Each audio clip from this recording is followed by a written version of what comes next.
ನಮ್ಮ ಕಾಲೇಜಲ್ಲಿ ಯಾವುದೇ ರೀತಿಯ RSS ನ ಯಾವುದೇ ಆಕ್ಟಿವಿಟೀಸ್ ನಡೆದಿಲ್ಲ.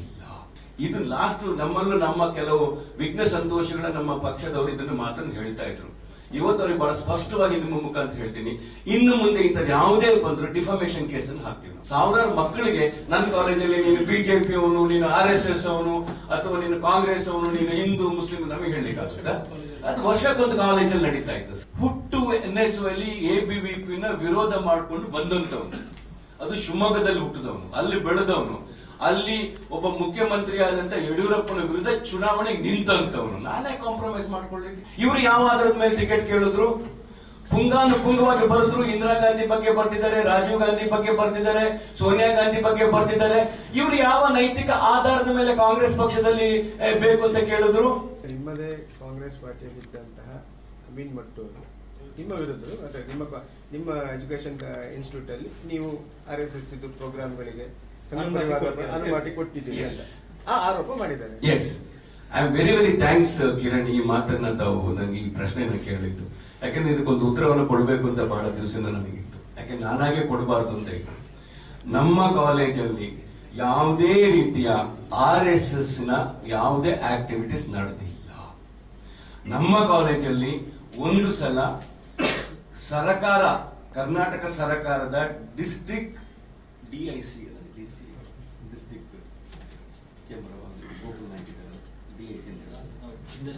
ಇಂಡಸ್ಟ್ರಿಯಲ್ ಅವರು ಮತ್ತೆ ವಿಶ್ವೇಶ್ವರಯ್ಯ ಟೆಕ್ನಿಕಲ್ ಯೂನಿವರ್ಸಿಟಿ ಅವರ ಜೊತೆ ಸೇರಿ ಒಂದು ಸೃಷ್ಟಿ ಅಂತ ಹೇಳಿ ಒಂದು ಪ್ರೋಗ್ರಾಮ್ ಆಗಿತ್ತು.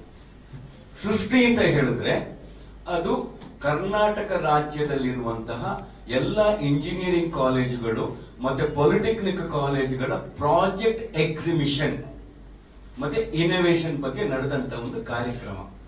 ಇದಕ್ಕೆ ಬ್ಯಾಕ್ ಬೋನ್ ಆಗಿ ಸ್ಟೂಡೆಂಟ್ಸ್ ಯೂನಿಯನ್ ABVP ಅವರು ಅದಕ್ಕೆ ಸಪೋರ್ಟ್ ಮಾಡಿದ್ದಾರೆ.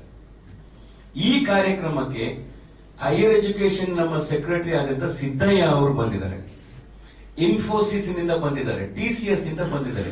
ಇದು ಪ್ಯೂರ್ ಆಗಿ ವಿದ್ಯಾರ್ಥಿಗಳಿಗೆ ನಡೆದಂತ ಒಂದು ಕಾರ್ಯಕ್ರಮ. ಆ ಕಾರ್ಯಕ್ರಮಕ್ಕೆ ಸದಾನಂದ ಗೌಡರು ಮುಖ್ಯಮಂತ್ರಿಗಳಾಗಿ ಮತ್ತೆ ಹೈಯರ್ ಎಜುಕೇಶನ್ ಮಿನಿಸ್ಟರ್ ಆಗಿ ನಮ್ಮ ಆ ಕಾಲೇಜಿಗೆ ಬಂದಿದ್ದಾರೆ. ನಾನೊಬ್ಬ ವಿದ್ಯಾಸಂಸ್ಥೆಯಲ್ಲಿ ನಡೆಸ್ತಾ ಇರುವಂತವ್ರು. ನಮಗೆ ಹೈಯರ್ ಆಫೀಸರ್ಸ್ ಯಾರಪ್ಪ ಅಂತ ಹೇಳಿದ್ರೆ ನಮ್ಮ ಚೀಫ್ ಮಿನಿಸ್ಟರ್ ಬಂದಾಗ, ಅಂತಹ ಸಂದರ್ಭದಲ್ಲಿ ನಾವು ಹೋಗುವಂಥದ್ದು ಯಾಕೆಂದ್ರೆ ಮುಖ್ಯಮಂತ್ರಿ ಅವರು ನಮ್ಮ ಕಾಲೇಜಿಗೆ ಬಂದಿದ್ದಾರೆ. ಅದು ಬಿಟ್ರೆ ಬೇಕಾದ್ರೆ ಐ ಗಾಟ್ ದಟ್, ನನಗೆ ಗೊತ್ತಿದ್ದು ಈ ಕ್ವಶನ್ ಬಂದೇ ಬರುತ್ತೆ ಅಂತ ಹೇಳಿ ಈ ಆಲ್ಬಮ್ ಕೊಡ್ತೀನಿ. ಈ ಆಲ್ಬಮ್ ಅಲ್ಲಿ ನೀವು ನೋಡಿ ಎಲ್ಲಿ ಇದರಲ್ಲಿ ನಡೆದಿದೆ. ಇದರಲ್ಲಿ ನಡೆದಿರೋದು ಬರೇ ಸ್ಟೂಡೆಂಟ್ ಪ್ರಾಜೆಕ್ಟ್ ಸ್ಕೀಮ್ಗಳು ಬಿಟ್ರೆ ಬೇರೆ ಯಾವುದು ಇದರಲ್ಲಿ ನಡೆದಿಲ್ಲ. ಈ ಒಂದು ಕಾರ್ಯಕ್ರಮಕ್ಕೆ ನಾವು ಬಂದಿರೋ ಹೊರತು ABVP ನೋಡಿದೆ, ಅದನ್ನ ಅವರು ವಿಡಿಯೋ ಹೇಳಿದ್ದು ಎಂತದ್ದು ಇಲ್ಲಿ ಸಮ್ಮೇಳನ ನಡೆದಿದೆ, ಕಾನ್ಫರೆನ್ಸ್ ನಡೆದಿದೆ. ನೋ, ಇದು ಲಾಸ್ಟ್ ನಮ್ಮಲ್ಲೂ ನಮ್ಮ ಕೆಲವು ವಿಘ್ನ ಸಂತೋಷಗಳ ನಮ್ಮ ಪಕ್ಷದವರು ಇದನ್ನು ಮಾತನ್ನು ಹೇಳ್ತಾ ಇದ್ರು. ಇವತ್ತು ಅವ್ರಿಗೆ ಬಹಳ ಸ್ಪಷ್ಟವಾಗಿ ನಿಮ್ಮ ಮುಖಾಂತರ ಹೇಳ್ತೀನಿ, ಇನ್ನು ಮುಂದೆ ಇಂಥ ಯಾವುದೇ ಬಂದ್ರು ಡಿಫಾಮೇಶನ್ ಕೇಸ್ ಅನ್ನು ಹಾಕ್ತೀವಿ ನಾವು. ವೆರಿ ಕ್ಲಿಯರ್, ಯಾರೇ ಆಗಿರ್ಬೋದು. ನಮ್ಮಲ್ಲಿ ದಿಸ್ ದ ಪ್ರೂಫ್. ಇದು ನಿನ್ನೆ ಮನೆಯದಲ್ಲ, ಇದು 10 ವರ್ಷದ ಹಿಂದಿನ ಎಂಟೈರ್ ಪ್ರೂಫ್ ಇದೆ ಇದರಲ್ಲಿ ನಡೆದಿರುವಂತ ಸೃಷ್ಟಿ programme is a project exhibition ಬಿಟ್ಟು ಬೇರೆ ಯಾವುದೇ ಕಾನ್ಫರೆನ್ಸ್ ಅಲ್ಲ ಇದು. ಆಮೇಲೆ ಒಬ್ಬ ಇಂಜಿನಿಯರಿಂಗ್ ಕಾಲೇಜಲ್ಲಿ ಇಟ್ಕೊಂಡು ಸಾವಿರಾರು ಮಕ್ಕಳಿಗೆ ನನ್ನ ಕಾಲೇಜಲ್ಲಿ ನೀನು ಬಿಜೆಪಿ ಅವನು, ನೀನು RSS ಅವನು, ಅಥವಾ ನೀನು ಕಾಂಗ್ರೆಸ್ ಅವನು, ನೀನು ಹಿಂದೂ ಮುಸ್ಲಿಂ ನಮಗೆ ಹೇಳಲಿಕ್ಕೆ ಆಗ್ತದ? ಅದು ವರ್ಷಕ್ಕೊಂದು ಕಾಲೇಜಲ್ಲಿ ನಡೀತಾ ಇತ್ತು. ಸೃಷ್ಟಿ ಅನ್ನೋದು ಪ್ರತಿ ವರ್ಷ.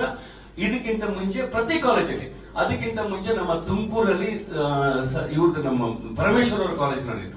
ಮತ್ತೆ ಇನ್ನೂ ಒಂದು ನಿಮಗೆ ಸತ್ಯ ಹೇಳ್ಬೇಕಂದ್ರೆ ನನಗೆ ಈ ಪ್ರೋಗ್ರಾಮ್ ಬಗ್ಗೆ ಗೊತ್ತಿರಲಿಲ್ಲ. ನಾನು ಡೆಲ್ಲಿಯಲ್ಲಿ ಇರ್ಬೇಕಾದ್ರೆ ನಮ್ಮ ಪ್ರಿನ್ಸಿಪಾಲ್ ಹೇಳ್ತಾರೆ, ಸರ್ ಯೂನಿವರ್ಸಿಟಿಯಿಂದ ನಮಗೆ ಫೋನ್ ಬಂದಿದೆ, ಹೋದ ಸಲ ಅವರು ಸದಾನಂದ ಇವ್ರದ್ದು ಪರಮೇಶ್ವರ್ ಸರ್ ಕಾಲೇಜಲ್ಲಿ ಮಾಡಿದಾರಂತೆ, ಈ ಸಲ ನಮ್ಮಲ್ಲಿ ಕೇಳ್ತಾ ಇದ್ದಾರೆ ಸರ್ ನಮ್ಮ ಕಾಲೇಜಲ್ಲಿ ಮಾಡೋಣ. ಅವ್ರು ನನ್ನ ಹತ್ರ ಕೇಳಿದಿಷ್ಟೇ, ಸರ್ ಮಕ್ಕಳು ಬರ್ತಾರಂತೆ, ಅವ್ರಿಗೆ ಊಟವನ್ನು ಮಾಡ್ಕೊಡೋದು ಹೋಗ್ತಾರೆ ಮತ್ತೆ ಎಲ್ಲ. ಎಸ್, ಮಕ್ಕಳು ಬರ್ತಾರೆ, ಸರ್ಕಾರದ ಮಕ್ಕಳು ಬರ್ತಾರೆ ಅಂತ ಹೇಳಿ ಊಟ ಕೊಡ್ಸ್ಲಿಕ್ಕೆ ಆಗಲ್ಲ, ನಾನು ಕೊಡ್ತೀವಿ ಅಂತ ಹೇಳ್ತೀವಿ. Sir good programme for us, project scheme programme. ನನಗೆ ಈ ಕ್ವಶನ್ ಬರ್ಬೋದಿದೆ, ಯಾಕಂದ್ರೆ ಯಾರು ನನಗೆ ಕಳಿಸಿದ್ರು ಅದನ್ನ. ಅದಕ್ಕೆ ದಿಸ್ ಇಸ್ ದ ಪ್ರೂಫ್. ಸೃಷ್ಟಿ ಪ್ರೋಗ್ರಾಮ್ ನಡೆದಿದೆ ಹೊರತು ಯಾವುದೇ ರೀತಿಯ ABVP ಸಮ್ಮೇಳನ ನಡೆದಿಲ್ಲ. ಮತ್ತೆ ಬೈಠಕ್ ನಡೆದಿದೆ. ಏನ್ರಿ ಬೈಠಕ್ ನಡೀಲಿಕ್ಕೆ? That is a college.